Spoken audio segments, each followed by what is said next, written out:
Chase Thomas podcast. My nephew needs me to record. See, I already hate it. I hate it. All right, hello, and welcome back to another episode of the Chase Thomas podcast, where I'm still the aforementioned Chase Thomas, coming to you live from Knoxville, Tennessee, Everything School HQ. Joining me over there and from Rocky Top Insiders, I was going to say RockyTopInsider.com. I was going to say Rocky Top, I was doing the Matt thing from the Pod Divided with Matt. Like, I have a whole script that I've just had memorized for years now. Ryan Schumpert of RockyTopInsider.com. That, doing this the day after that is kind of, when I'm leading a pod, sometimes I'm like, oh, wait, that doesn't really work. That doesn't apply the same way. I can't do it. It's a website, not a place, and things like that. So It doesn't work. Yeah, and I mean, you're thrown off your normal rhythm. No Ethan with us tonight, so just the two of us. A little bit grander maybe in the intro, a little bit more in the intro. So you're figuring it out on the fly. I get it. Look, many forget this is my first rodeo hosting a podcast.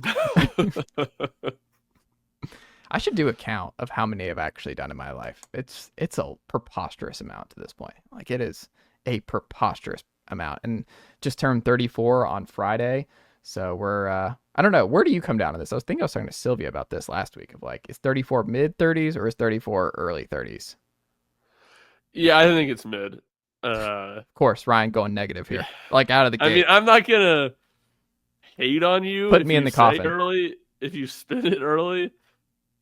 But if 34 is early, the only year you can say is mid is 35. I mean, you can try to spin 36 too. But then there's just no consistency. You lose all objectivity or all trust anyone can have in you as an age journalist. So 34, 35, 36 is mid, in my opinion. Wow. I mean, I can't argue with the logic, because it's 31, 32, 33, and then 34, 35, 36, and then 37, 38, 39, and it starts back over. But then again, there is that, what is that whole number count? What is that 40, 30, is that still qualify as early? So then the early years, you get 4? Yeah, how that works? We're already giving you 4. I'm already giving you 4 years in early.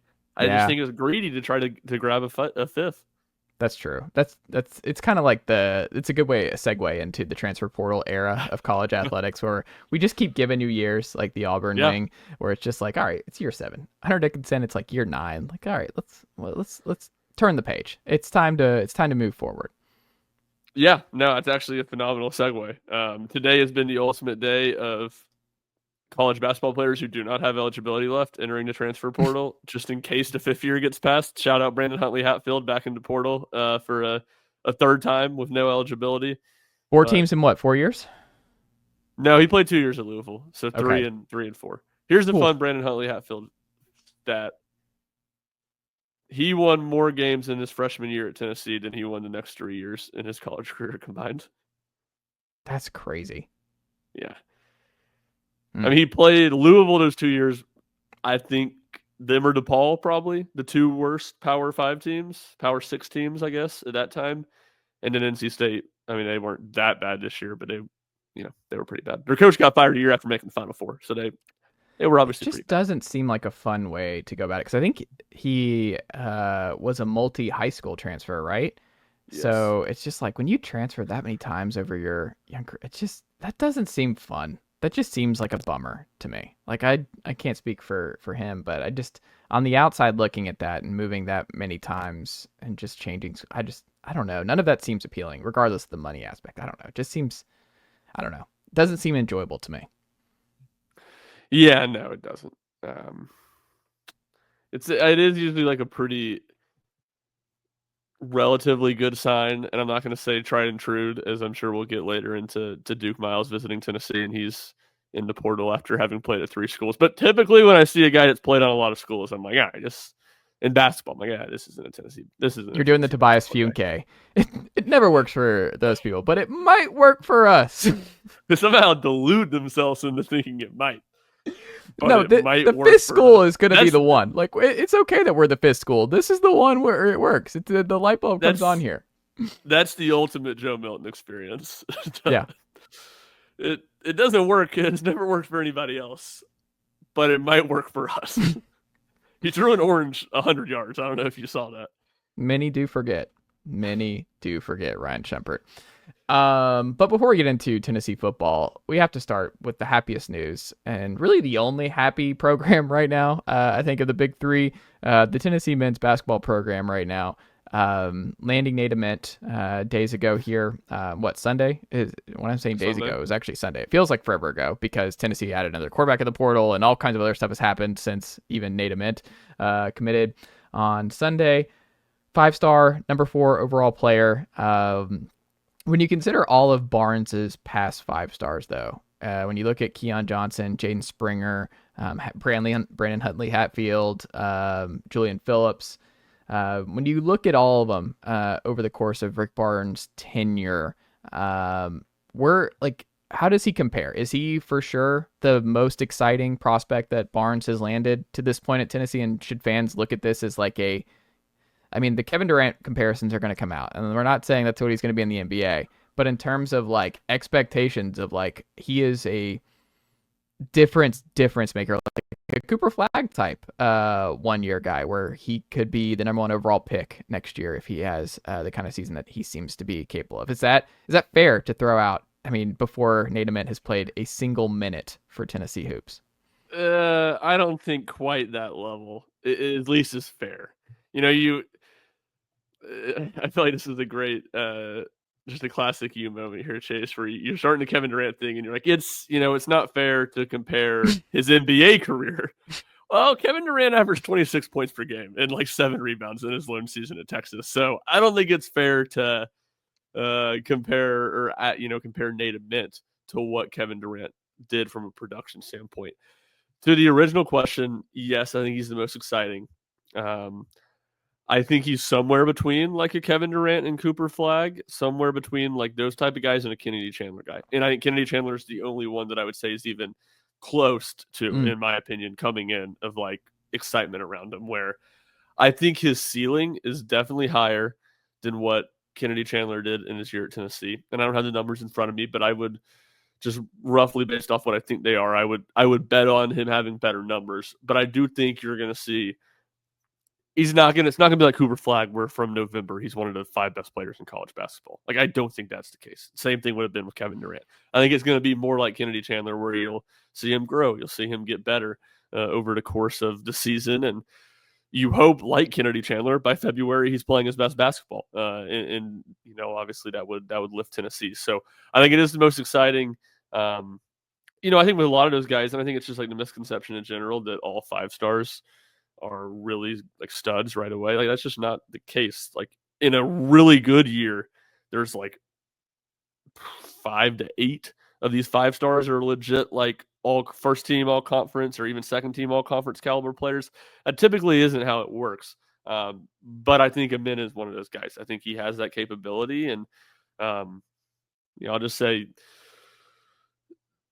some of it, it's hard to get a read for watching a high school kid and watching highlight tapes, and you're just trying to find all the video you can to watch him. But and I think I said on here last week or maybe 2 weeks ago when we were talking Elijah Freeman versus Nate Ament, I'm not sure I've ever seen a player Rick Barnes once more than he wanted Nate Ament. Why do you think that is, though? Because we've talked about that. Why do you think it's Ament more than any other guy at Tennessee? Do you think it's because he just sees someone as close to Kevin Durant? Because as someone who coached Kevin Durant, where he's I don't know if he can be Kevin Durant 2.0, but I don't see these kind of guys very often, and he just feels the closest that I've seen in since Katie at Texas.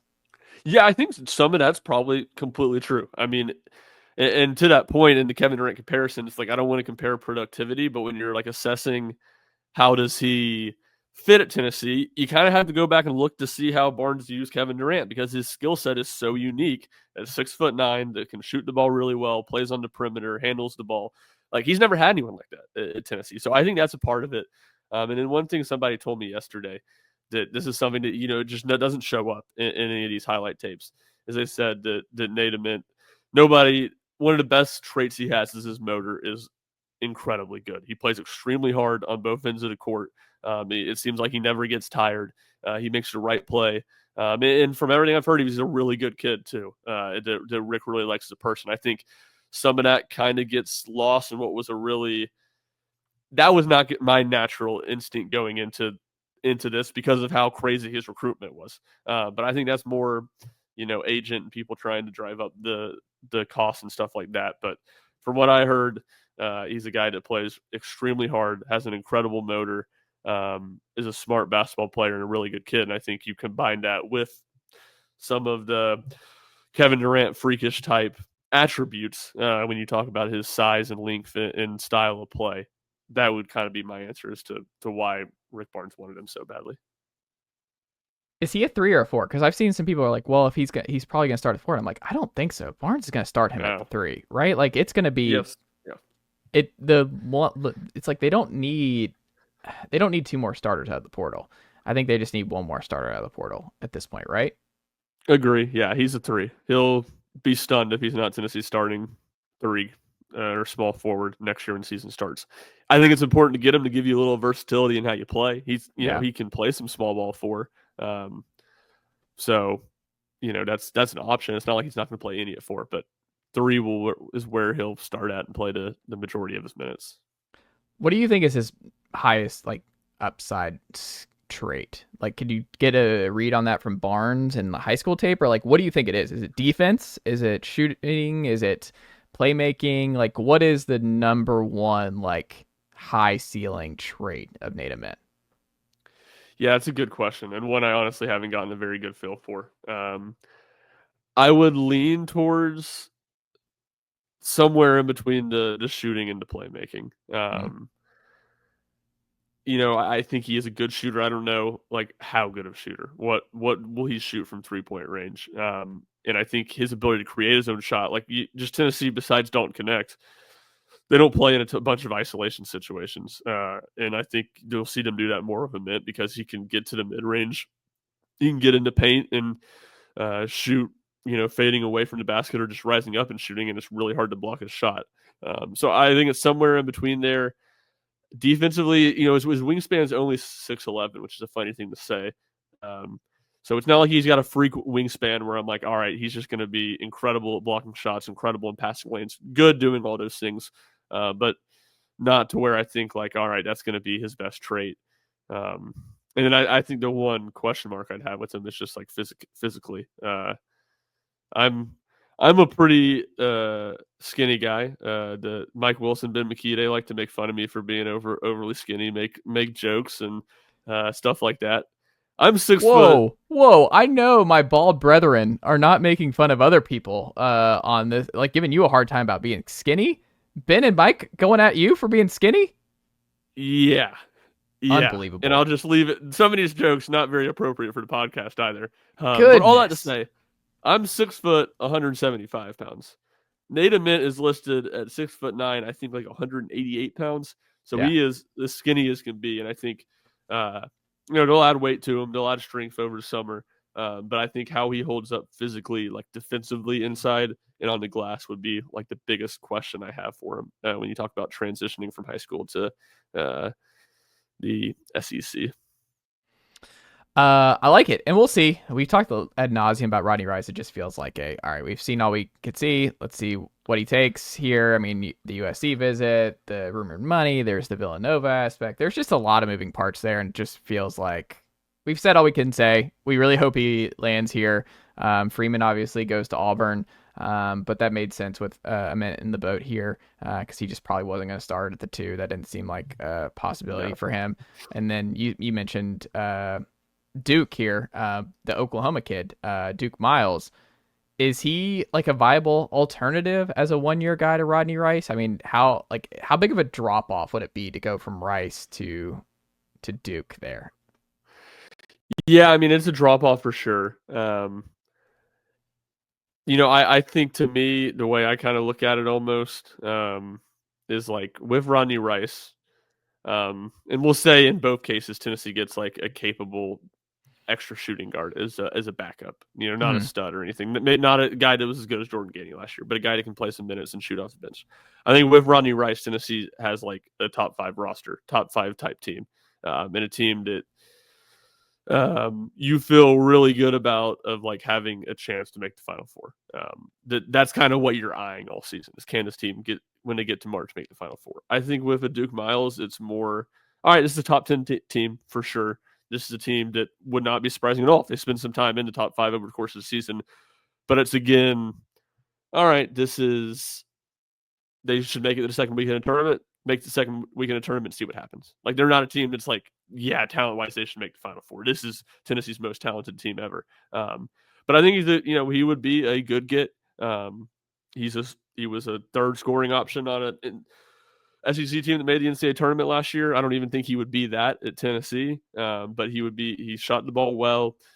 Generally, not a ton of attempts. I think it was 43% from three-point range. He hit like 43s. You'd like to see whoever Tennessee gets in that spot be a guy that can hit 50-plus threes, I think. And obviously maybe a couple other games he would have done that last year. Tennessee obviously plays deeper in the SEC and the NCAA tournament, and maybe he would have done, his averages would have gotten to that point. But I think a very capable player, and a player that you had to feel good about. I mean, right now, if I was Tennessee and you said, all right, can you sign up? Can you sign right now for Duke Miles? I would say, yeah, sign for him, take him. Is the Lafayette kid a take? I think he's more in that second shooting guard role. I think he's a target for like the bench guy. I think he's a take. I wonder if that's what ends up happening here is they just get Duke and him, and then they're done. Yeah, I think the thing, and I don't notice with the Lafayette kid, so I'm not like hinting at this being the case. I just wonder if the NIL situation is a selling point for other schools. Hire it more NIL, selling him on being a starter. If then it really becomes a viable option for him to want to come to Tennessee as a backup. Not to say it isn't, but I would, again, kind of to the same point, I would sign up for that right now if I was Tennessee. You also have Bishop Boswell over here getting some flowers from Rick Barnes, yep. Hardest working guy. And you just don't know. Like, Bishop Boswell is I think every year we have like a wild card. I think Bishop Boswell is the 2025, 2026 Tennessee wild card, where it's like still a talented player. Because, I mean, he was borderline top 50, right? As a 4-star in his class. I think he was borderline top 50. Yeah, I think that sounds right. Somewhere 50 to 100 for sure. Yeah, like, he was a good player coming out. Like, he was a good get. You just haven't seen anything. Like, it's just all we know is like he's a much better fit than Freddie DeLeon was for Barnes. He feels like a multi-year guy. I think he's going to be a good defender. I don't know. Like, you saw Cade Phillips add a lot more to his plate this past year in year 2. Like, Bishop Boswell. Like, I encourage, the broader point here is I just encourage folks who are worried about like who we fill out the rest of this roster with. Remember, like, Bishop is back, and I'm not saying like you want to give him 35 minutes or whatever.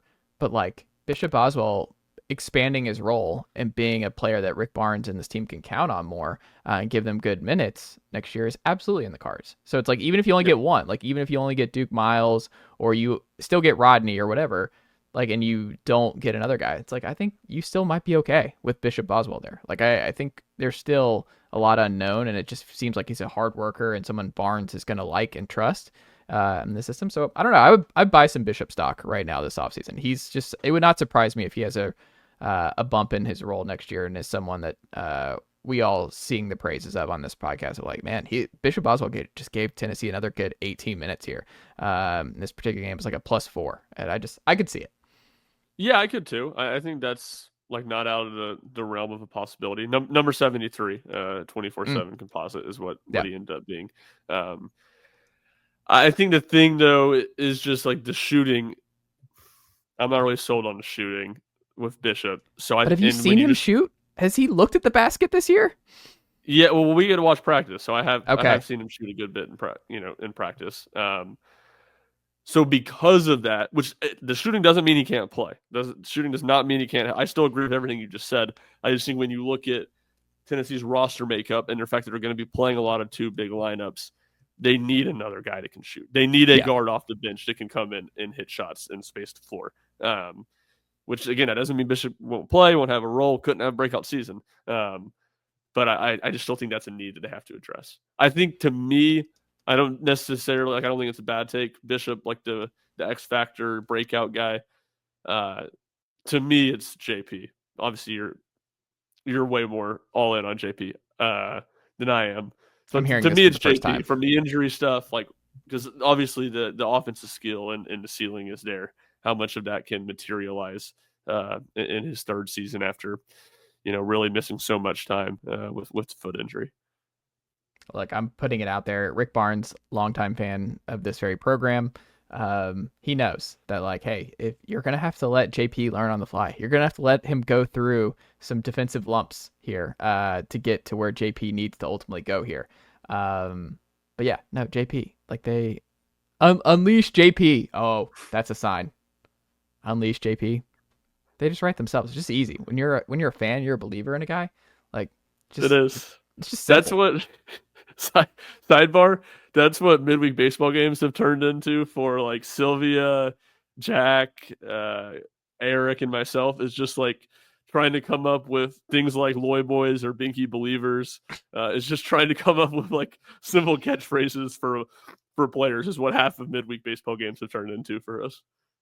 Dark times on the diamond that we'll get to in a brief moment. Ryan Schumpert also happened, like, all kinds of news. Joey Aguilar, formerly of App State, kind of UCLA. I have something else I want to throw out here, Ryan Schumpert. They're going to say he's a UCLA transfer on the broadcast all this fall, and it's going to drive me nuts. Like, we can't call the guys who don't even make it through a semester at their place, or they don't play a snap for that school.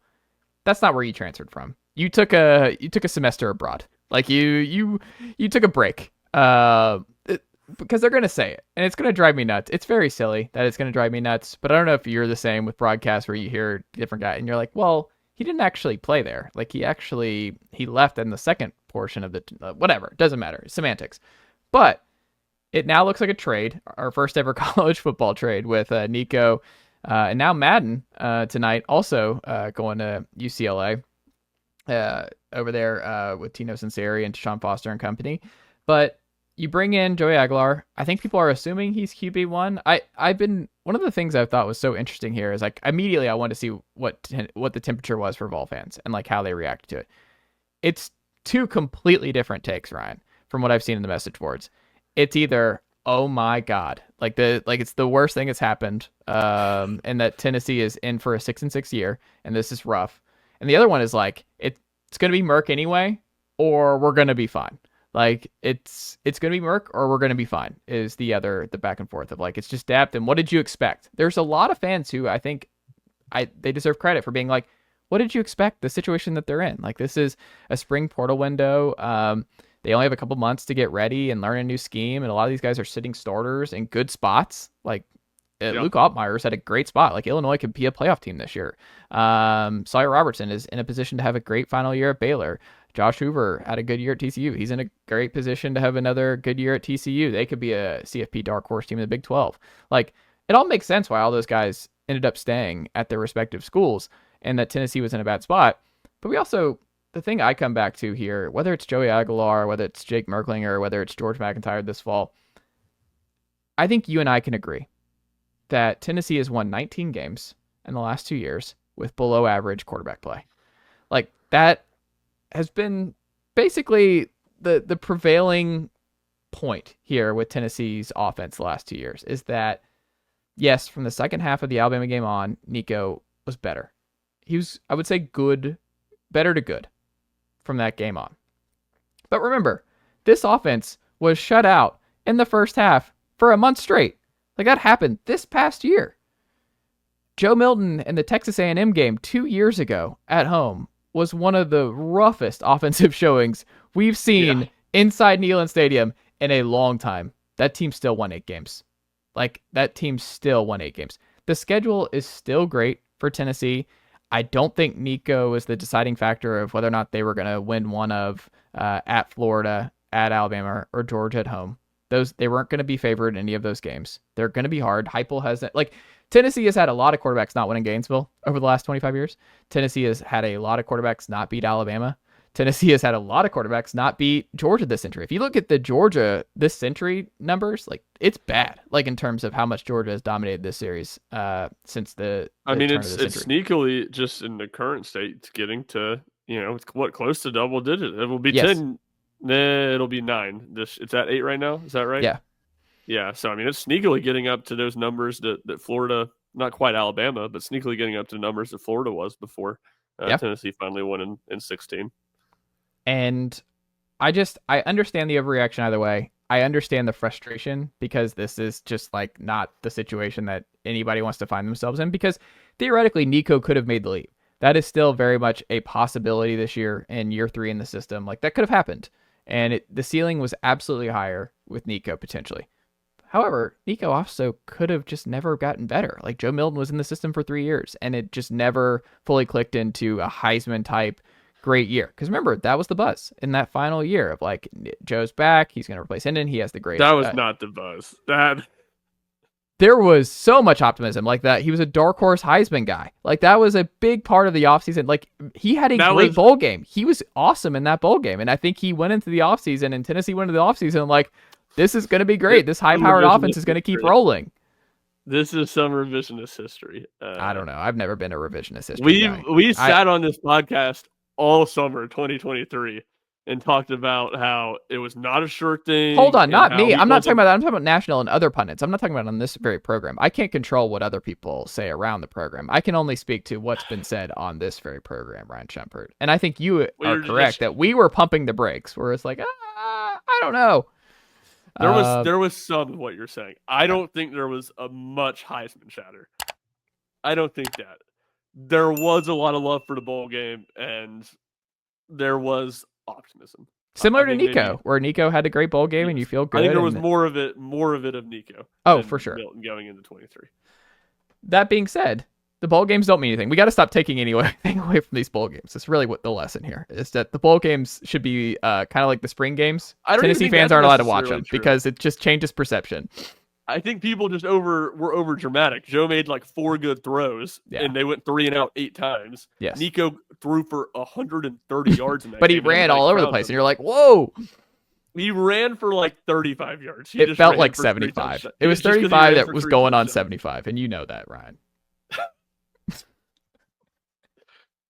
So I think people, like, I don't even think it's that you necessarily can't take anything from the bowl game. I don't think you would take anything from the team going into next season. I think individual players, you can take things. I just think people really overblew how well Joe and Nico played in those respective bowl games.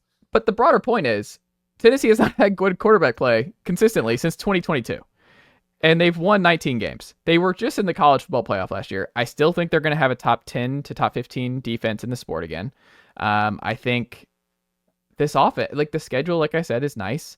I think Heupel has shown he will adjust to his personnel. And if it's rough at quarterback again, guess what? He'll do some 12 personnel. He'll find a way. Like there's still talent in the backfield. Like you need Deshaun Bishop and Peyton Lewis to stay healthy. But I mean, if Ethan Davis makes the leap, it seems like there's a lot of good spring buzz for him. If Miles Kitselman gets healthy again, you can do some 12 personnel stuff, and you get one of Mike Matthews and Braylon Staley, and or Chris Brazzell to break out, then you'll be all right. Like you still are like, what ifs. It's a lot of what ifs, but I still think like what I think happened here is I was going to predict, just to put all my cards out here, whether or not Tennessee added Nico or Aguilar or whatever. I was going to say 9-3 this upcoming year. I was going to say 9-3. Now I just think it's like 8-4 is probably what's going to happen here. I think my gut is they're still going to lose the 3 games they were probably going to lose either way last year. But I also think they're going to lose to Oklahoma at home. Like I think that's probably the one where they get upset there. It's just there's if you're a Mateer believer and just kind of where Oklahoma could be next year, you could talk me into that. I still think they're going to be Kentucky. They'll probably win at Ole Miss or at Mississippi State, even though that feels like this year's Arkansas game that you just can't overlook early in the season. But you're an 11.5 point favorite still against Syracuse. You should beat Syracuse in Atlanta. I just going through the schedule. You get Vanderbilt back at home. Like, I don't know. Like the sky's not falling. Like it might be not the most fun season. But I think the offense hasn't been fun for 2 years now. I'm kind of like, I wanted to be pleasantly surprised this year. That was the thing, is I wanted to have the opportunity to see like a Nico to Mike combination breakout and see some consistency and some of that explosive plays and chunk plays return that we haven't seen in 2 years. And maybe Aguilar brings that in. But I just think it's really, really hard to expect a guy to come in and become an instant impact guy going from a this is 2 different schemes. Like he's going from the App State scheme to Tino Sinceri scheme that they ran at Indiana, now at UCLA, to Heupel scheme, all in 1 year. Like I think that's asking a lot of him to be able to just jump in and be able to handle all this. So even if he is the guy, I think there's going to be a lot of learning curves. Like the turnovers are a problem, I think, for him. The completion percentage is a problem. I don't know. I don't think he seems like a natural fit to me. I could be proven wrong. I mean, I don't think anybody thought Hendon Hooker would be the best quarterback for Tennessee in the 21st century when he arrived in January in 2021. But that's what ended up happening, and he was a perfect fit for Heupel and his scheme. But I don't know. And also, Jake might be awesome. Like I think you and I were joking, and I'm like, there's some Dobbsiness to Jake Merklinger. Like it wouldn't be surprising if he's the great story and he breaks out there and is just a gamer and does pretty well. I don't know. Surprising to me. It would be surprising, but not to me. Like it would not be surprising. Many forget he was playing some corner in high school down there in Savannah. Ryan Schumpert, you know this, I know this. He's just a gamer. He's a football player, and I don't know.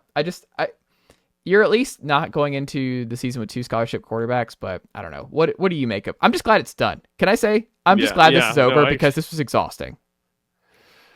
Yeah, no, you'll get no arguments from me on that. Like, and look, to me, it's just a real dichotomy of how I see it. Like, I was one of the people we were texting about it earlier, where I was like, what did you expect? It was a very tall task to get a quality player, a quality starter at this point. And look, I at this point haven't watched as much of his tape as I would like to. I haven't dug as deep into it as I would like to, given that this happened, a couple hours before the pod and was just doing immediate reaction work to it.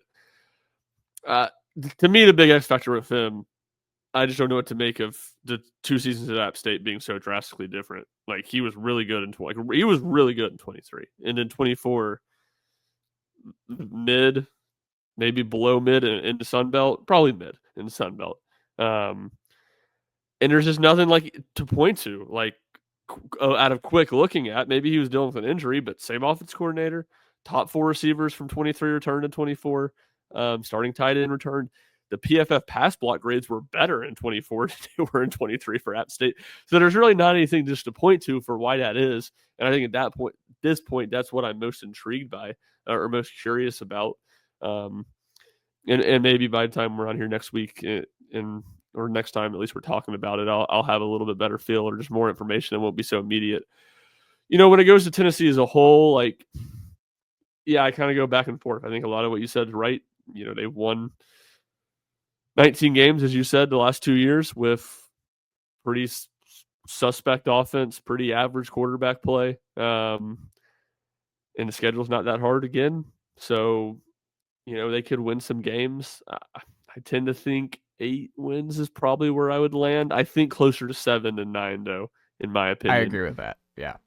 But it's just I'm just so low on everything about the offense. Not everything about the offense, but just generally about the offense. I'm low. I was gonna say, I think that like the running game, I think can be good again. I think Peyton Lewis can be really good. Bishop and him should be a good combo. I think the offensive line has a chance to be better than a year ago. I think David Sanders is gonna be fun at right tackle. It's a big year for Lance Hurd. I think the tackles could be good.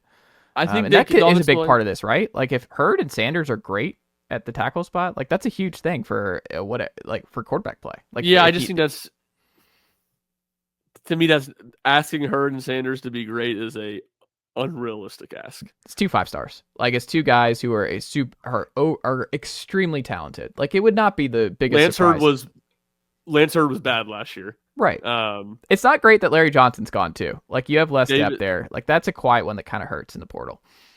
David Sanders, you're right, super talented. Caden Proctor was the same way, and he was horrible the first half of his freshman season and great as a sophomore. So, yeah, look, I think David Sanders is going to be a starter. He should be. Color me skeptical. Jordan Seaton, though, was really good as a starter right away for Colorado. Yeah, Big 12 SEC, a little bit different. I would just say color me floored if David Sanders is great as a freshman this year. Color me surprised if he's good. I think average is probably the more likely. What will help him is tempo being back, right? Like tempo just helps this offensive line. Back? I don't know.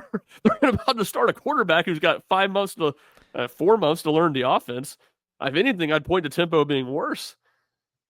Yeah, and but I think we also know that they have no problem going 12 personnel if they need to. And with Ethan Davis and Miles Kitselman being as important as they are, I think they might live in 12 personnel again next year. Yeah, maybe. I mean, sure. But them going and look, that the 12 personnel point plays into Heupel adapting to what they have and trying to win games with defense and like all that I get. But saying they're going to play 12 personnel doesn't sell me that the offense is going to be good or better. Also, I feel bad. I like Heupel. I would love to get some truth serum and be like, if we had to break the news, you're going to have to go 12 personnel heavy once again. And you're going to have to take what the defense gives you and ride your defense for a 24 straight game set. I don't imagine he's enjoying that. I don't imagine Heupel loves a 24 straight game of just offensive slugfest and just slogging and just being stuck in the mud. But your defense being elite and a run game that averages 5 yards a carry every year anyway. But yeah, I don't know. I hope for Heupel that that's not the case again, because it frustrates him more than anybody.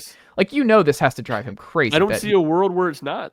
Yeah, like he cannot. I don't know. He's a good dude, and I'm rooting for Heupel, but like I just feel bad for him at this point in some ways, where I'm just like, I want to be optimistic. I don't want to be this pessimistic and cynical about Tennessee football here on April 21st.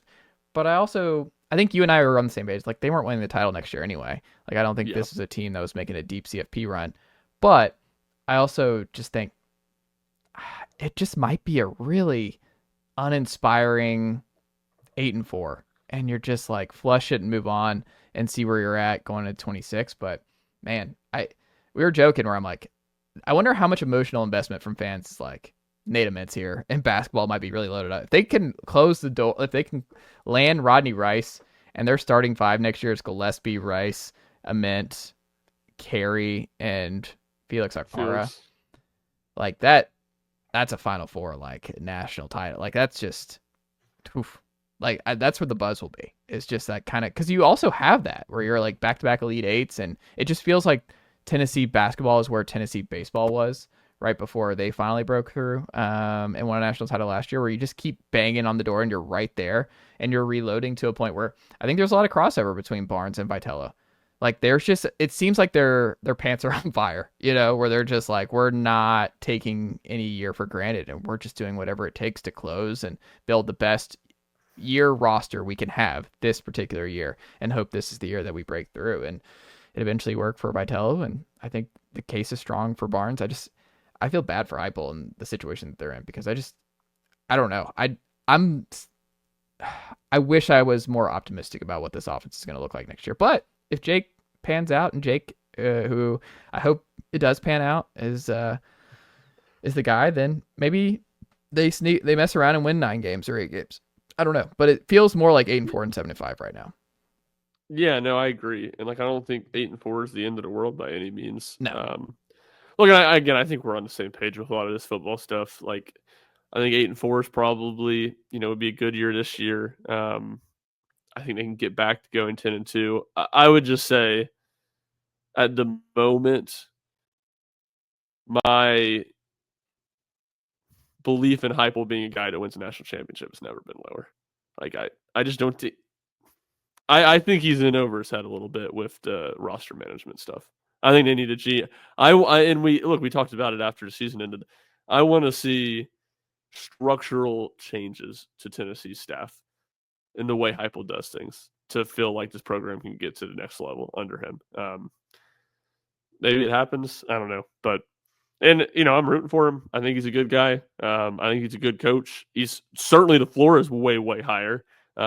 And it's not like I think they can't get back to winning 10 games, which is, great. That's really good. You don't fire a guy for winning 10 games or anything like that. But I just think it just goes back to what we talked about last week, and you just talked about it. It's just Barnes and Vitello. There's a fire in how they go about things. There's a plan and a sense of urgency in everything they do roster building wise. And it feels like those guys truly understand, and not that they love all of it, but they understand how the modern world of college athletics works and how you have to play, not as a on the field play, but play when it comes to building a team to win at the top of the level. And top of the sport, and I'm just not sure I feel that way about Heupel. Final thing here. Tennessee baseball has lost consecutive home series for the first time ever in the Tony Vitello era, which is insane. To just a testament to how good, because it's like that's including the early years where Tennessee was not this juggernaut, and he still never lost back-to-back home series, especially in just excruciating fashion like the last two have been, with the game 2 and 3 between the Aggies and the Wildcats over this weekend. Ryan Schumpert, but is the concern real? Like, do you think the offense will work itself out over the next month? I mean, they're only going to be playing top 15 competition really, the rest of the way. So it's not going to get easier, for Tennessee baseball. But I mean, their last 2 losses were unranked teams because Kentucky and Nate Ament both at the time were not ranked when they came into Knoxville. But it's just weird because it's all at home. Like they can't hit at home, which is alarming. Jack had some great stats that he posted from Rocky Top Insider that I encourage folks to go check out, just to put in context just how insane what Tennessee's going through right now on the baseball diamond, especially at home. But I mean, I don't know. Like it kind of speaks to the football side of things where I'm like, I just don't think this is a title team. Like I think this team's got some real holes offensively. I think they're young. I think they're having to play a lot of young guys because of circumstance. I think this team needs Azuna in the middle of the lineup. That would really help to this point in the year. I think Dean Curley has not been the star that you needed him to be at the top of the lineup. I think he's been good until the last couple of weeks, but he hasn't been great. He hasn't been elite. He hasn't been like your best offensive player or the second best offensive player, which is what they needed. Like Hunter Ensley's been a much better player than Dean Curley all year long. And I love Hunter. But like Gavin Keelan, I think he has 1 home run since he's been back from the hamstring. This is ridiculous. The Gavin Keelan take is so ridiculous. He I can't believe was your home. He's still, I think, Tennessee. He's your home run guy. Like, but he was raking before the hamstring injury. Like he was a big part of the offense. He's played in 6 games since. He had a home run. He had double. He has 1 home run in 6 games. You're acting like that's like crazy. No, I need more. Go look at last year's home run totals for everybody. Go look at last year. SEMO had 34, 33 over the course of the year? Yeah, 33, I think. Maybe 34. I'm just telling you, look at the home run. We're going to compare him to Christian Moore here. Hold on. I knew you were going to do that. Slow our roll a little bit. I know. I can promise you, I can find Dylan Dreiling. I'll say Dylan Dreiling because he I think is probably the best comparison to Gavin as far as a production standpoint. I would be shocked if I could not find a 2-week stretch in SEC play where Dylan's power numbers did not match what Gavin's had. Well, and let me be clear. I am a big Gavin fan. I think Gavin is your best player. You in the group chat, I have said that Gavin Keelan is your best player, and has been this whole year, and that's why the hamstring thing scared me so much. And he still has not been second base since coming back from the hamstring injury. We'll see if he ever gets back to second base, but I don't know. I have my doubts. Shortstop. Say it again. That's right. I think get back to shortstop's where he's going to be when he gets back. Keelan. Yeah. So who moves where if he gets early to second? Bargo to third, I think. Bargo, man, he had a play at third. Bargo had a play at third. I think that might be the spot. And then you get Abernathy more reps at left field, potentially. That would be good. I don't know, but this is a long way of me asking. Like, you don't seem like you're all that concerned that Tennessee baseball is in, they have some real problems that all can't get fixed this late in the year. I mean, I think it's all about range. Like, I am with you. I don't think this is a national championship team. And maybe part of my lack of surprise or lack of concern is that I wasn't as all in on them as others seem to be after the first stretch. I mean, I thought they were really good. But if the bar is getting to Omaha, like, yeah, I don't think, not that I'm saying it's a guarantee, but I definitely think this team's still very capable of doing that. Yeah. Bad baseball happens. Bad stretches happen. They're not in position to even hosting the Supers right now, right? Yes. Now, I do think the fact that the schedule's so hard makes that a little more dicey down the stretch. I would just say I think most of their issues I see as being fixable. Or most of the holes, like there are still going to be holes either way, but I think most of the holes I still see as being like holes that keep you from winning a national championship, but not holes that keep you from getting to Omaha. Cannon is a plus right now. Like, he's figuring some stuff out, which has been huge.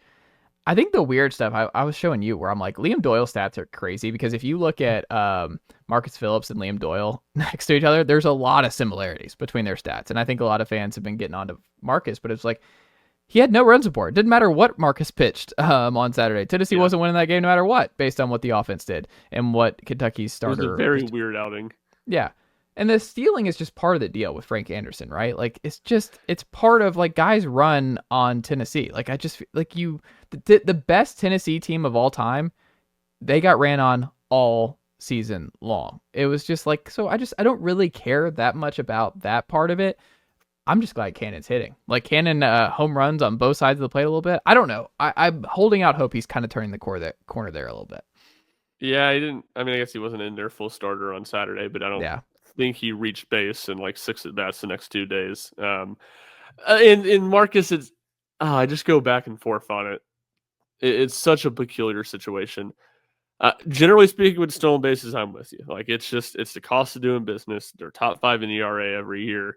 You just don't question it. The Marcus one's just too dramatic to me at this point. And some of it, Kentucky, by far the most aggressive team on the base pass in the SEC. Ole Miss is up there too.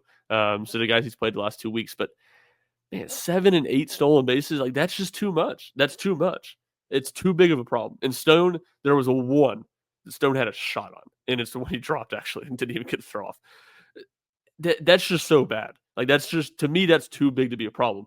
And you're right. Like, I'm not sure it's way different than Doe, but 22 Doe didn't let guys get on base, so it didn't matter. 22 Doe was the SEC pitcher of the year. And Phillips is solid. He's pretty good, but he's not SEC pitcher of the year. And so guys are going to be on. And I think so many people just immediately go to, well, you got to put AJ Russell in there for him. I think that's way oversimplifying that problem, because that problem is just going to be bigger if he's a late inning, he's a late game high leverage guy. If he's in a 1 run, you're up by 1, and a guy gets on base and he's on second all of a sudden, to me, I'd rather have him be a starter and deal with it there than in that situation. And I don't see where Tennessee's pitching staff is at. I don't see a world in which this is not, or where Marcus Phillips is not pitching in a very, very high stress or in a very important role, I should say. So, like, if you just move from the starting rotation, that doesn't fix it. I think the pitching stuff, to me, is the stuff I'm most worried about with this Tennessee team.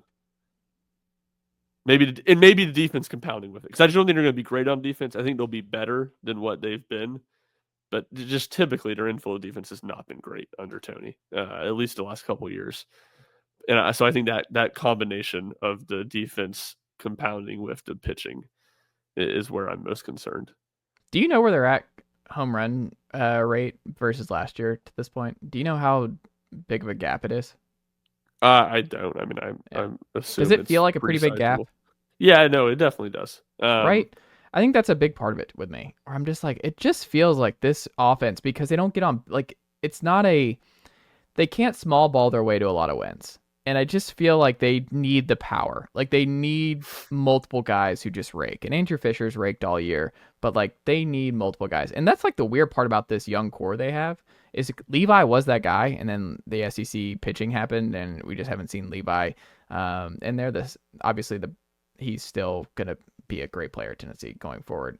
But you look at it, you're like, I mean, Newstrom maybe a little bit, but, like, I think Newstrom's that guy. Manny Marin, I don't think he's going to be a high home run guy. Maybe next year he develops. Jay Abernathy, definitely not a high home run guy. Ariel Antigua, not a home run guy. I don't know. Just thinking about, like, different guys who are going to play for them next year and just kind of their young core. It just doesn't seem like there's a lot less Jordan Beck types to me, and Kavaris Tears, like, a lot less just like swing for the fences guys. I don't know. Maybe I'm overthinking that, but it was just something when you're thinking about, like, the future and, like, kind of this core, like, they're going to be playing a little bit more small ball than years past. Yeah, I'm not sure. I would generally disagree, because I think Levi is that guy. I think Chris Newstrom is a guy that will become that type of guy. I think Manny's he's a skinny dude. Newstrom's not big. But that's my point. They're freshmen. They'll get bigger. Yeah. You get them in Quinn Eberhardt's strength and conditioning program for a couple years. You don't worry; those guys will look completely different. And Newstrom's already at the ratio. If he's playing, like he hits a good number. He's got like 5 home runs on not a ton of at bats. Maybe he does the Dreiling thing. Yeah, and Manny even I think it wouldn't surprise me if he becomes a double-digit guy. I think from your perspective on your take, I think the thing is that there's more of them. Most of these classes, when you're looking at it, there's like 2 or 3, and now you're looking at it as like 4 guys, and Jay's definitely not that. And another one is not going to be like a Jordan Beck. I don't think Manny's a 15 home run guy, but I do think he's like a 10 home run guy. I'd say the thing for the offense, I just think the X factor would be Reese and Bargo. Like both those guys, a little bit streaky. Those are the guys, and I throw Cannon in there too. Though Reese and Bargo have just been better than him. But those are the guys Tennessee needs to be good in the middle of the lineup. Like you can't have this past week. I think in the final 2 games they lost. The final 5 through 9 spots in the lineup reached base 4 times in 2 games. You can't have that. You can have that some with 7 through 9 or 8 and 9 a little bit. You can't. Bargo and Chapman are those 2 dudes in the middle that have to be better for him. I'll continue to defend Dean Curley. You're right. He hasn't taken the jump that you would want in terms of like he hasn't taken the Dylan Dreiling jump from freshman year to sophomore year. But I think he's been way better at the plate than people are acting like. Like I think it's actually kind of ridiculous how some people are acting like he's been bad. I feel like who's been bad? Curley. Curley has been bad. He had some bad defensive miscues last weekend. Yeah, the defense has been bad. I think that's the thing. It's like his defense has been bad, and he has. I mean, he drew several walks. I mean, the offense. He was like arguably their best hitter last weekend, and all I saw right, but people slandering it's just more him about like getting he's him out not. of the leadoff hole. He's just not a star, right? Like he's closer to Cortland Lawson than he is Christian Moore. Yeah, he's about smack dab in the middle of those 2 guys. That's what I'm saying. Like, I just feel like and Tennessee needed him to be closer to SEMO. And I understand it's not fair to just... I think that on its own is a fair take. Like, I don't disagree with that. He hasn't been... For this offense to be, like, elite... He need to be a 20-plus home run guy. Yes. I would just continue to say it wouldn't surprise me if he turns it on. I don't know. Sue me. I'm a Dean Curley believer. I think he's been better than people are acting like he has been, and it wouldn't surprise me if he turns it on. I think people had very high expectations for Dean Curley this year, which is part of the problem. I think people had sky high, like he was going to be the star of this team. Yeah, and he again, like he hasn't completely been that, but like I would just say Fisher and Keelan have been so good that like Curley is, I guess Curley and Inslee are kind of 3 and 4. And I was gonna say Inslee's been better than Curley all year. He hasn't been all year. He has an SEC play, which is what actually matters. Well, that's what counts. We're talking like SEC plays when everything counts. I'm talking SEC. Yeah, play. no, I agree with that. Hunter Inslee, like that was a nail. I nailed that prediction where I was like, he just gets. If you look at his averages every year, I'm like, Hunter Inslee gets better every year. I guaranteed. I was like, Hunter Inslee's going to back 350 plus, huh? You want to know what I remember? I remember in early March when you were telling me Levi Clark needed to be hitting in the 3-hole over Hunter Inslee. I didn't say that. I said I was curious if he would be able to hold into the 3-hole, and he has. Like he passes every test. Like you had a podcast where you were talking about Levi Clark in the 3-hole. I'm saying they needed like that kind of power in the 3-hole. My whole thing was like, I don't know if the best version of Tennessee's offense is Hunter Inslee at the 3-hole. And I still don't know if that's the case. Like Hunter's been awesome, but they are missing that Ozuna Levi Clark power bat in the middle of the order. Is still my broader point that I will maintain that Tennessee needs more power in the middle of their lineup. They are missing Ozuna in a major way, or Levi Clark being a big SEC guy that they can count on. No, I completely agree with all that. Just don't say that, then at the same time turn around and then say, I've been completely right on Inslee. I said preseason, I'm like, Hunter's going to be a star. Like, Hunter's going to be great in his final year. I said Hunter was, you knew he had elite defense. And if you look at his number, like, Hunter gets better every year. Don't doubt Hunter. Like, at the plate, he gets a little bit better every year. Yeah, I mean, he's a clutch hitter too. Hunter's clutch, man. He's incredibly clutch. I think I've done this bit on the podcast before. But he is Larry David talking to the stonemason about Derek Jeter. He's a fantastic defensive player and a great clutch hitter. That's Hunter Inslee. That's Hunter Inslee. That's Hunter Inslee. He's got some Hunter Jeter too. Inslee Anyway. is Tennessee. This is such a ridiculous take, but Hunter Inslee in a 2-3 year sample size is what Derek Jeter was for 10 years or 15 years for the New York Yankees. That's just going to be a TikTok. Thank you for giving me this content. It's going to be a TikTok. Ryan Schumpert. Hunter Inslee. Me, Larry David handshake, Derek Jeter, Hunter Inslee handshake. And again, it's such a ridiculous thing to say just on the surface. It's a U-level take. But when you talk about what Hunter's done for 2 years for Tennessee, which in college baseball, like as a college player, it's kind of what your sample size is. That's what Jeter did for so many years. Good bat, clutch bat, great defense. And in a very important defense position. Ryan Schumpert, what can the good folks check out from you and the team over at RockyTopInsider.com this week? The whole shebang. I mean, it's all going right along. Tennessee football. We've had a ton of coverage up right now already on Joey Aguilar. We'll continue to have that and fall out of that. Rick had a good piece on Madden Niamaliava going to UCLA, just the absurdity of that situation. And then, Tennessee basketball will continue to track everything in the roster movement. Duke Miles will be here on Wednesday. We'll hopefully try to catch up with him after his visit. We'll see if he'd be willing to talk. And then we'll be in Baton Rouge this weekend for Tennessee baseball. So all things continue to hum, and we'll have plenty of coverage. I love it. Ryan Schumpert, always a pleasure, and I'll talk to you again next week.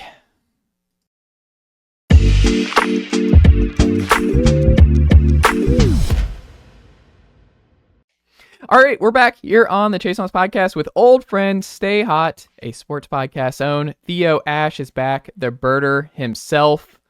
Theo, good afternoon, sir. How are you? Doing well. It's a beautiful day. I was out at the lake earlier, just kind of tooling around, and back now to talk about some Tennessee draft prospects. I'm excited. Yes, we have a lot of interesting Tennessee draft prospects this year in particular, because we have to start with James Pearce, because before the season, there were mocks that James Pearce could go number 1 overall. Like, that was in play based on his season 2 years ago with Tennessee, where he really burst on the scene as a Leo. I've talked extensively this offseason. I don't know where you have Tyler Barron out of Miami, who was at Tennessee 2 years ago when James Pearce really went off. One of the things I talked about here was that you could see the difference between having Tyler Barron on the opposite side in pass rush situations next to Pearce, where those two were just an unbelievable pair. And Tennessee tried to do the Moneyball thing and replace Tyler Barron in the aggregate with 3 different rotation guys who just didn't add up to what Tyler Barron was able to do. And Barron was good at Miami too. I mean, he single-handedly was wrecking Florida in that early game. And he's just a really, really good strong side defensive end that just plays off Pearce well. So I think that's kind of one of the biggest reasons I think he might have slipped a little bit this year, is that he didn't have that same kind of help on the opposite side, the line of scrimmage, especially in pass rush spots. But when you look at James Pearce from this year and James Pearce 2 years ago, what did you see? Did anything change in his game and his style? Like, how do you explain this kind of free fall a little bit for him right now? I think he was overhyped last year is what explains it. I watched him after the last draft and was getting a feel for the top prospects in next year's draft. And when I looked at Pearce, I was like, I can't believe that everybody's mocking him number 1 overall. First of all, does a 240-pound edge ever go first overall? No. And just watching his game against like J.C. Latham, for example, it was just clear he wasn't ready to deal with that kind of power and anchor. And I said, if the draft was today, I'd give him a second round grade. And now we're here. It's a year later. The draft is pretty much tomorrow. And he's probably going to go in the second round. So I just don't know what people were seeing with James Pearce, whether it was the sack numbers, just the general production. I mean, he's got some nice things to him, the length, and he's technically sound. He's smart. So it's not like he's bad, but man, he just never really fit the profile of a Myles Garrett or even a Trayvon Walker or a Jadeveon Clowney, Courtney Brown, Mario Williams, all these guys who go number 1 overall in the draft. So for me, I think people were looking for the next guy, and they thought he was Abdul Carter, looking at the numbers and just kind of looking at his weight, but he just wasn't. I think I don't think he has that kind of bend He's got some serious stiffness, I think, which is weird for someone so small. And I think that causes him some problems because he's not like this ferocious power rusher either. He just kind of gets buckets, getting into guys' frames with his long arms. He gets a lot of contained sacks, I think. He's a really natural kind of peeling off into coverage and guarding guys, which I think is really interesting. He had the strip sack on the goal line against Florida last year. That was a really cerebral play. So I think he's smart. He's disciplined. He can read the mesh point on play action and get production that way because it's really hard to fool him. Gets his hands up and bats passes. So he finds ways to kind of stuff the stat sheet and impact the game without really first round tools to me.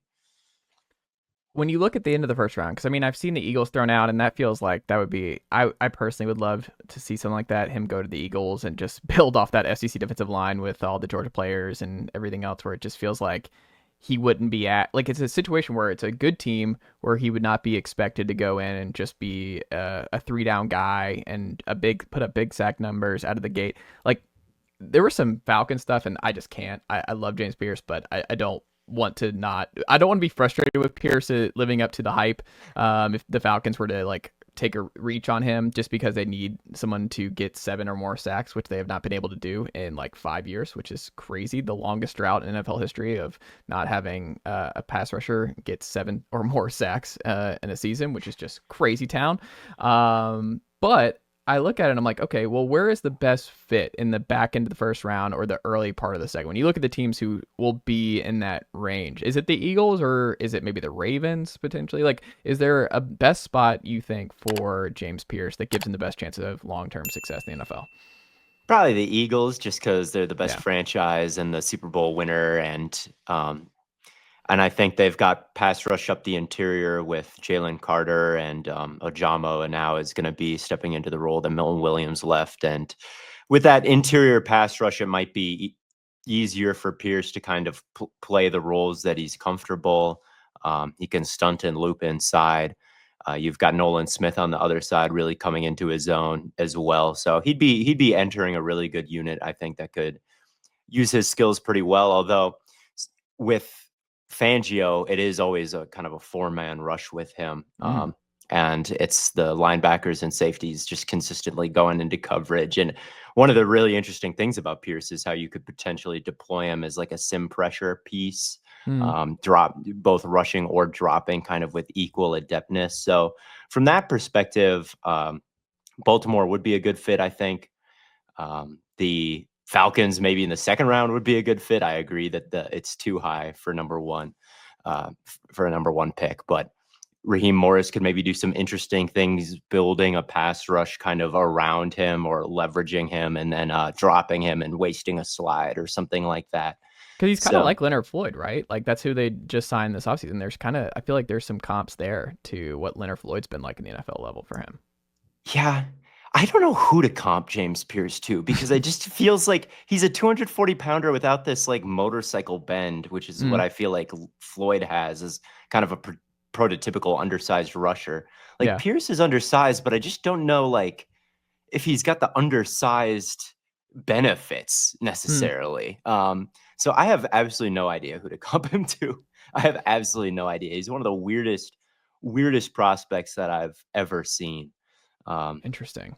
Yeah, I could not quite get a bead on exactly what he's going to look like and how he's going to win, but he still found ways to impact the game in a lot of different ways. I think definitely a team that likes to be multiple and blitz.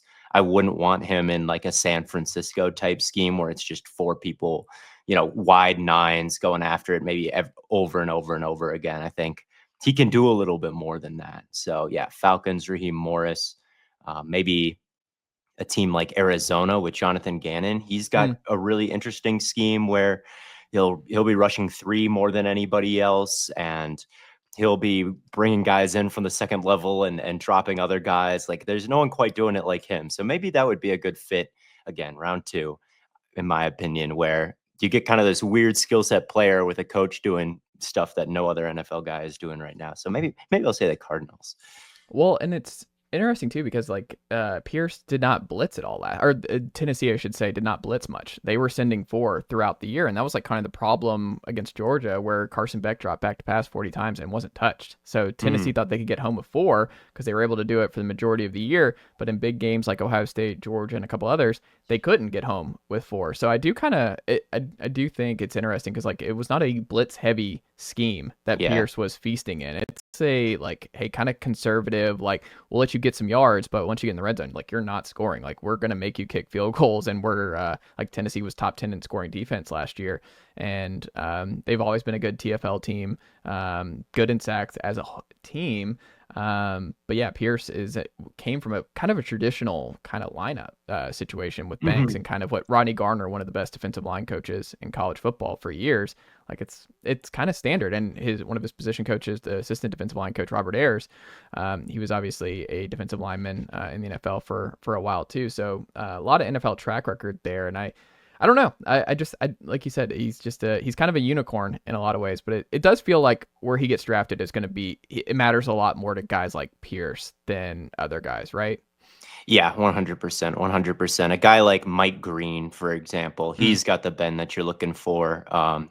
He can hit some of the wickedest pass rushing moves I've ever seen. Like there, I think whoever gets him, it's going to be pretty straightforward. Like he's not going to be dropping. He's going to be blitzing or getting after the quarterback every play. And you don't have to scheme around a guy like that. He's hopefully going to collect sacks no matter what the scheme is. Pearce, I think, is a little bit different, where you want him layering in as part of a pass rush plan and feigning going and then dropping and things like that.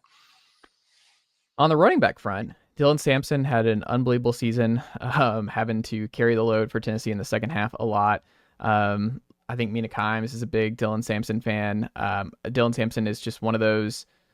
It's really interesting to me in terms of how you analyze running backs in Heupel scheme, because you get light boxes with just the wide splits of receivers. So that's a benefit. Tennessee averages 5 yards a rush every single year. It doesn't matter who it is under Heupel, but this was the first bell cow back season. It's been a rotation before this, but due to injuries and just roster limitations that Tennessee really put a lot on Dylan. One of the best things about Dylan Sampson, it's kind of like the intangible stuff where he's just a great leader. Like he's a locker room leader. He's just a good dude to have in the locker room, and just I think is going to be a consummate pro wherever he goes.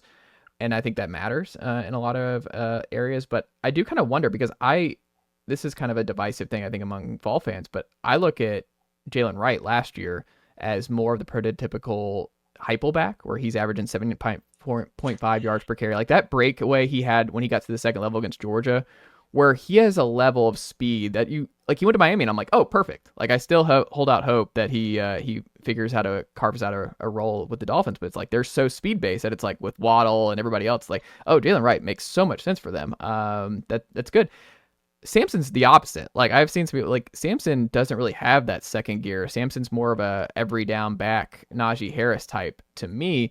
But I don't know. What do you see in Dylan Sampson coming into the draft this year, where you think you might? Oh, and then when you think back to how you looked at Jalen Wright last year, who do you like better coming into the NFL?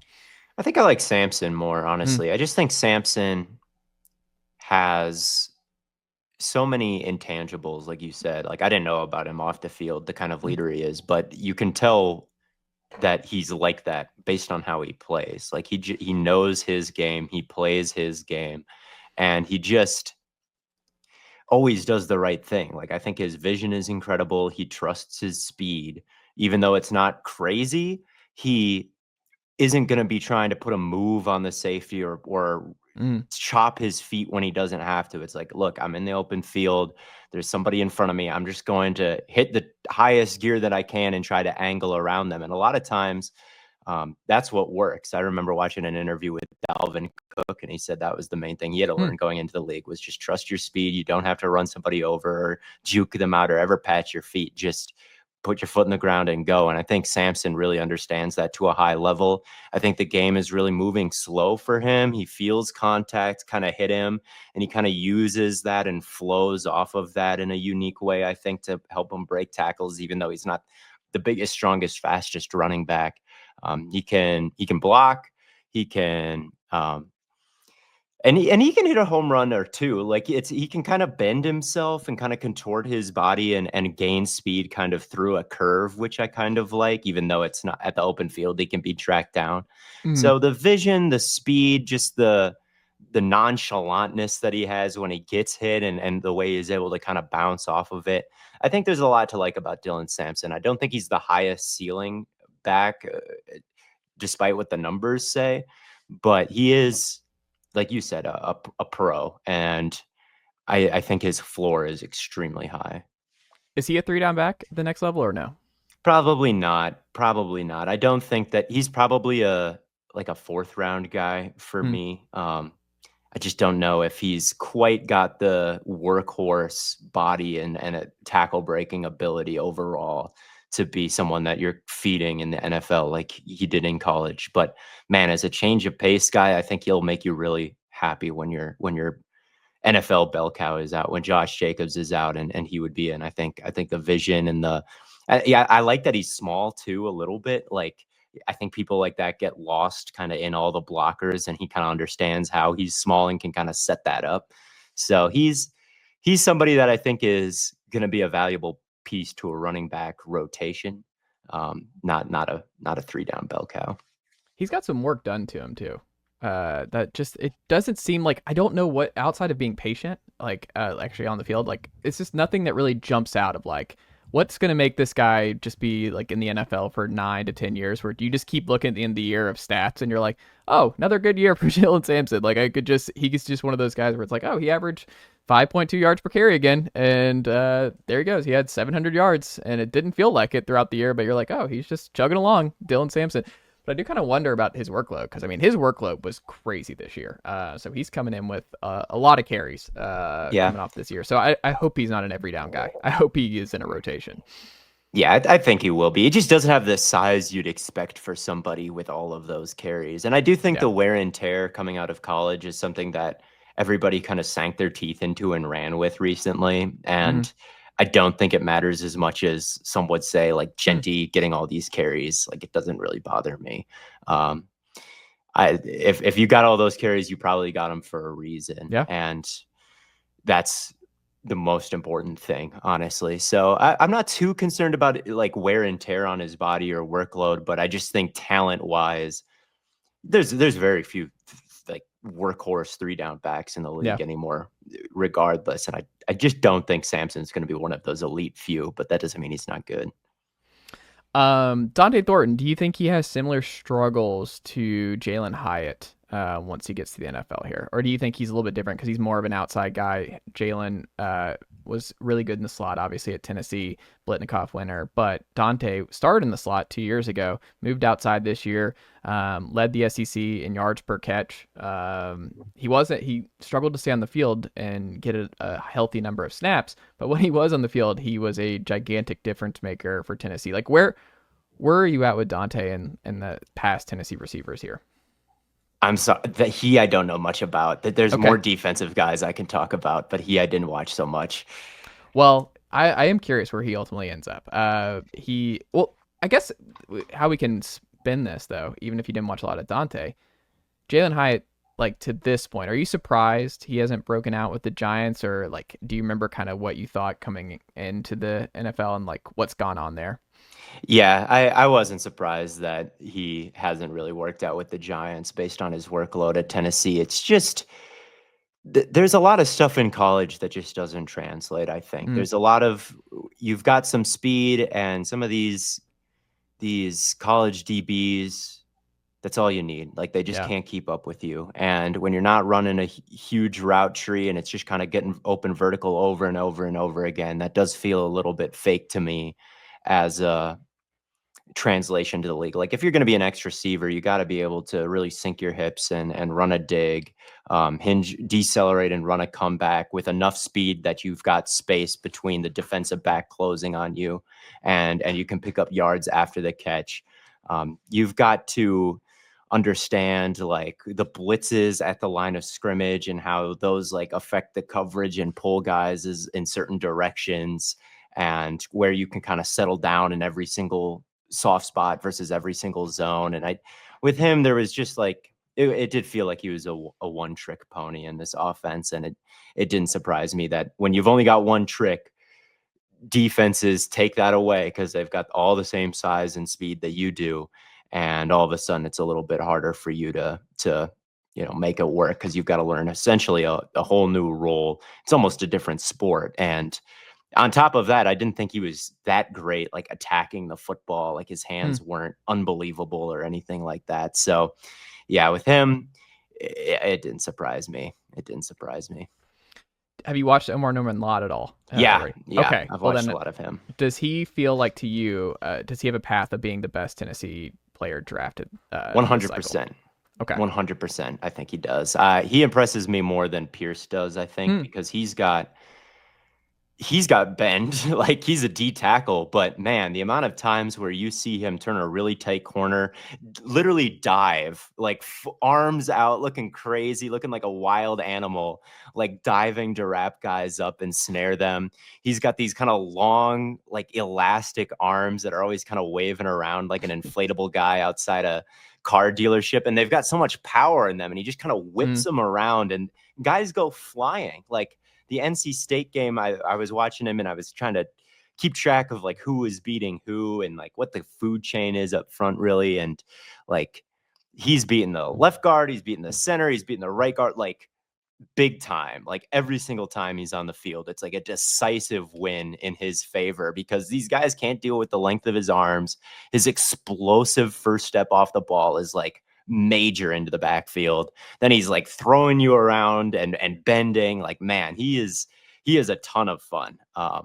So yeah, he's got this kind of naturally low square body, which I think makes him kind of hard to move around in the run game. Like there are plays where guys get under him and he is undersized, and there are plays where he gets thrown around, but man, there's a lot of plays where that natural lowness helps him, and he's got heavy hands and he's able to make a good play in the run game. So I think at least as like he was at Tennessee, he was totally rotational with their like hockey shift mentality at the defensive line.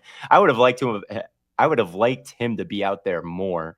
But yeah, as a rotational guy in the NFL level, I think he could come in and bring a ton of juice. I think he could be a analytics darling for years to come. He is right now. Like if you look at this defensive tackle class and who's getting pressure at the highest rate, it's Omar Norman-Lott.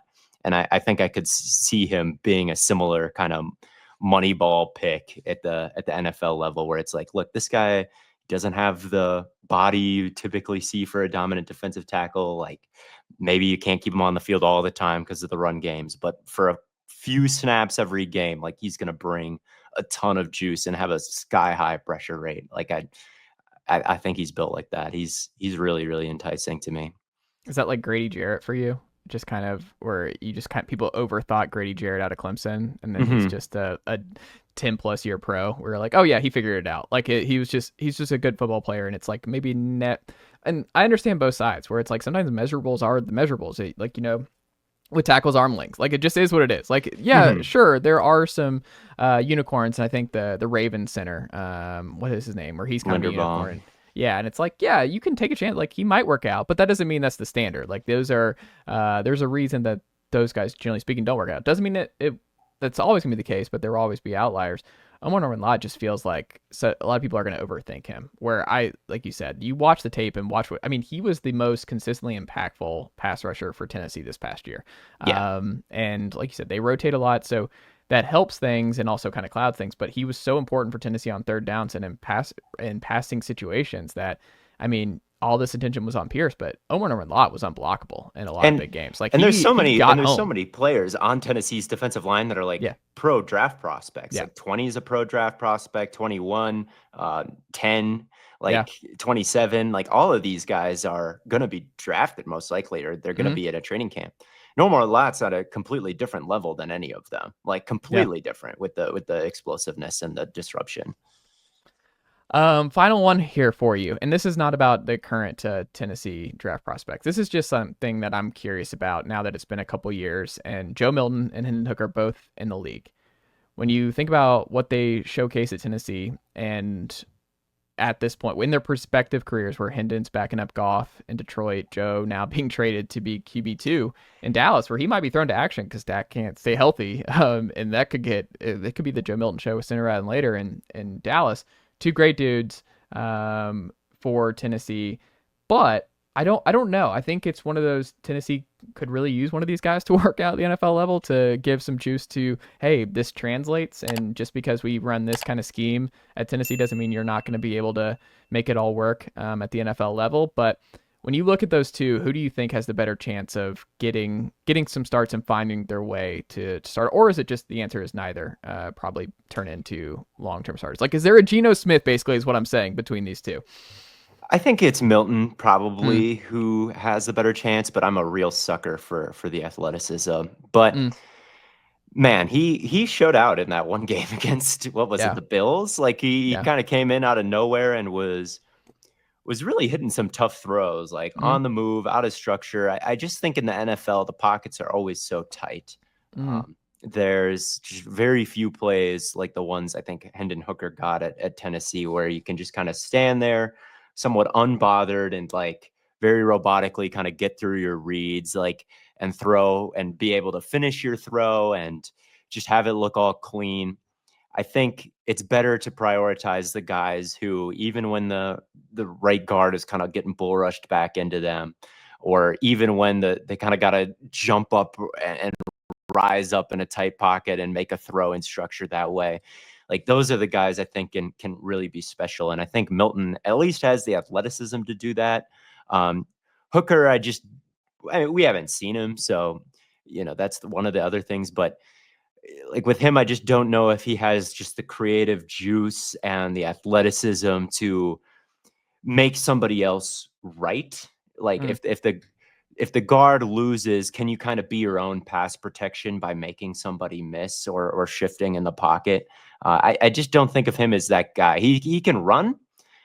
He's probably going to run more than people think in the NFL, because at Tennessee, there just wasn't a lot of plays where the protection would break down like that, but he was good when he did. And I thought he had vision when he did. So maybe that's a crutch that he kind of leans on a little bit more in the NFL and surprises me with how athletic he is. But I just think Milton has some of the tools that you need to warrant a high contract or a starting gig or something like that. If you're going to get paid a ton, it's because someone else isn't getting a contract. You're making up for somebody else's errors. And I think to do that, you need some really high-end athleticism that Milton has got, and then Hooker does not quite.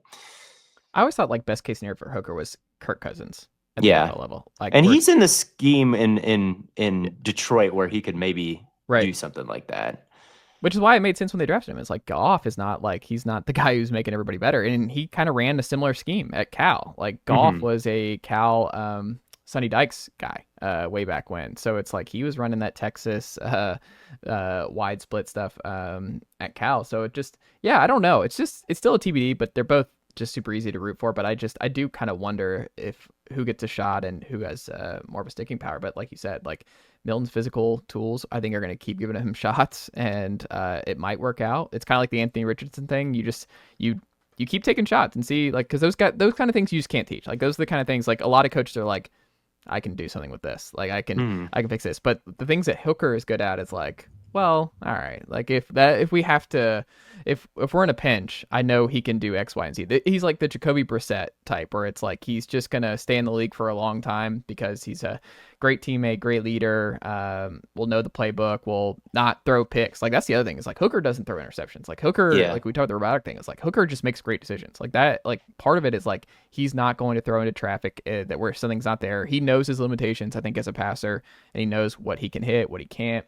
I don't know. He was just cerebral. Like the thing I talked about Hendon is just he's so cerebral. But to your point, it's just I don't know if you can be cerebral like that in the NFL level. I mean, Drew Brees was, but it took like 15 years to become a cerebral guy with not the best arm talent, where he's like, I can put the ball wherever I want. And I can live in the short game.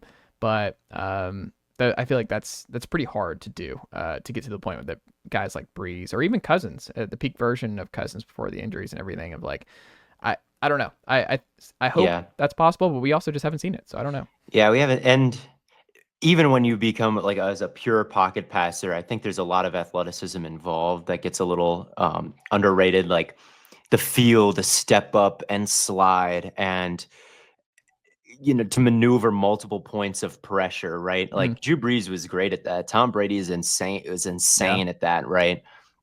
And when I was watching Hooker, I was like, he's a pocket passer, right? He's getting through everything. He's cerebral, like you said. He doesn't throw interceptions, but again, like how is he maneuvering around the pressure? Because even a pocket quarterback has to do things like that. So there's just a lot, I think, with Hooker that, and we haven't seen him. We've at least seen a game of Milton playing good. But with Hooker, it's like, man, there's a big jump between going from that Tennessee offense to the league. And maybe he can do it. Maybe he could do it. But I'm thinking like, I'd rather take the chance of the better athlete. I mean, you forget, like, there was late first round buzz for him. Like, the Vikings were rumored, and then it ended up, what did he go, 4th after it was all said and done? I think he was 4th round. Yeah. Right? So, I don't know. Some teams liked him in the first round, and you never know with guys like Hendon in the middle rounds. But what about the good folks over there at Stay Hot and everywhere else this week, Theo? It's draft week. What can the good folks look out from you and the team over at Stay Hot this week? Yeah, we'll be doing a live stream of the first round as it's happening. If you want to watch along with us, we will be reacting to everything as it's happening. And then we'll have even further details with the podcast right after, I'm sure. And then, of course, you can find me on TikTok, probably giving grades to every pick and all the typical draft stuff that everybody loves. So yeah, find me at Theo NFL on Twitter and TikTok. Find me on the Stay Hot podcast, breaking things down. Matt and Bladen, my co-hosts, just look up Spawn Hour and Bladen. You'll probably find them. Yeah. There you go. Go subscribe. It's one of my favorite pods each and every week to listen to. Stay Hot, a sports podcast. Theo, thank you so much for the time. I greatly appreciate it, and we'll have to check back in again soon. Of course. Thanks for having me on. Nicely done, nephew. The Chase Thomas podcast. Hell yeah.